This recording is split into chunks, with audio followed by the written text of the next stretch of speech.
Here with UFC welterweight Michael Chiesa, who just got a big win over Diego Sanchez at UFC 239, and despite what he thinks, not a guy that I mind interviewing. In fact, I really enjoy interviewing you, Mike. You're always a pleasure. Thank you, sir. It's good to finally talk to you. Good to finally talk to you. The energy level is always good, too. I mean, I saw you before the fight. What were you doing? Were you playing hockey back there, or soccer, or some kind of form of We it? found these little miniature goals and these little Golden Knights balls and these sticks. So I got here early. Since I had an Airbnb, they wanted my check-in time to be 3. So I'm like, dude, I got 4 hours to hang out here. Let's just play some floor hockey. So we were having some fun and games back there before we got to work, and good night at the office. Very few fighters that I have come in contact with, I feel like, have more fun on fight night. Why do you think that that's something that you do so naturally well? Well, I love the sport. I love my job. It's really a blessing. It's hard for me, as I get to the arena and it gets closer, of course I start to dial myself in, but I just can't help but enjoy myself, put a smile on my face, and just bask in this moment. You know what I mean? I love being here. I love talking to the media, and just kind of touched on another note. When I was at 155, I was starting to lose all of that. I started to kind of not really dread it, but I just really wasn't having as much fun as I used to. And I'm just glad I'm enjoying this again. You know what I mean? Someday this will all be just a distant dream. And so I want to enjoy every moment of it. And obviously, more than anything, I want to perform to my best and win as many fights as possible.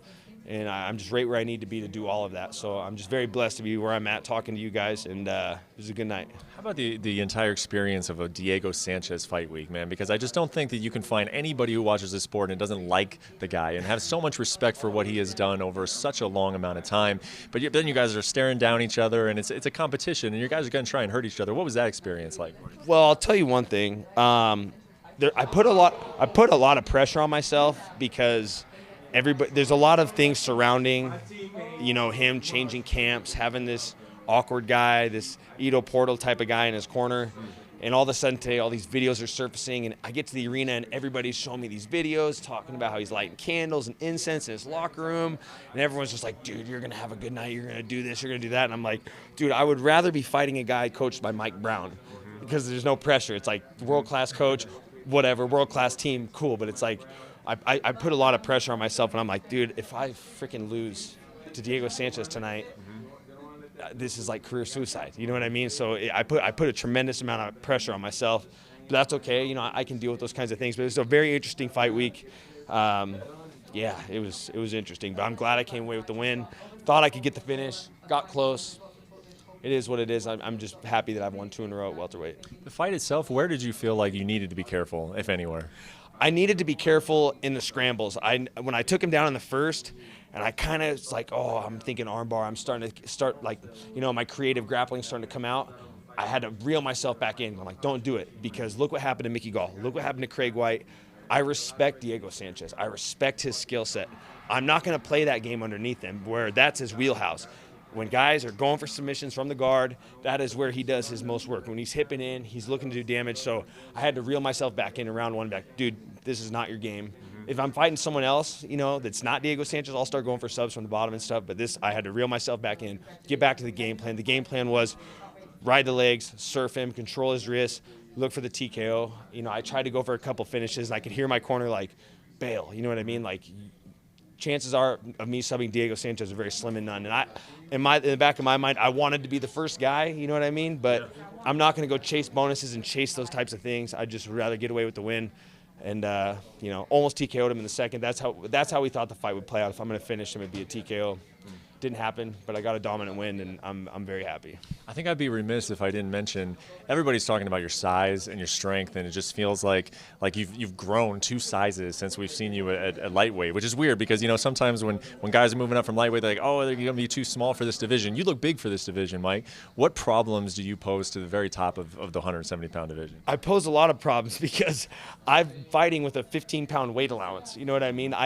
Weight cutting now is nothing to me. So I'm just as big as the guys that are in the top 10 at welterweight, but the weight cut is nothing to me now. So for me, I think that's one thing that I bring.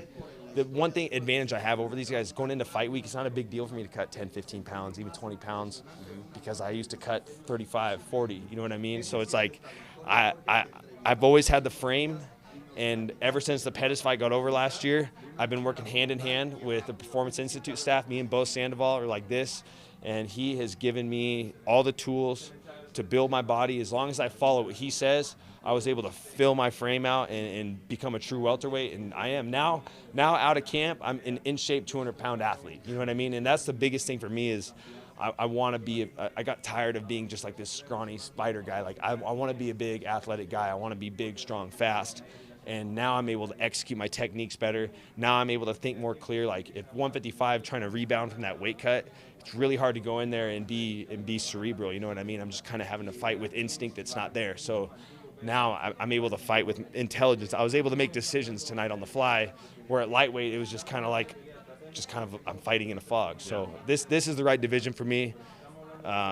Yeah, my best foot forward for sure. I'm excited. Well, it's so obvious you're in a good place. So tell me, when will we see you next, and who will it be against? Before the end of the year, and like I said, I'm always the guy that tells people, take advantage of your time on the mic after a win. That is when you can call the fight that you want, and I've always been good about that. But tonight it wasn't about calling for an opponent.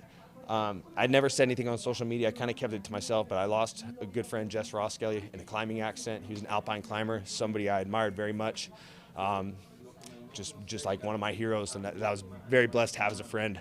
Lost him a few months ago, so that was the only name in the back of my mind tonight. Was I was saving that opportunity to say this fight was for him, this fight was for his family. So that was the only name I had in mind tonight. Thanks for watching ESPN on YouTube. For more sports and analysis, download the ESPN app. And for live streaming and special content, subscribe to ESPN Plus.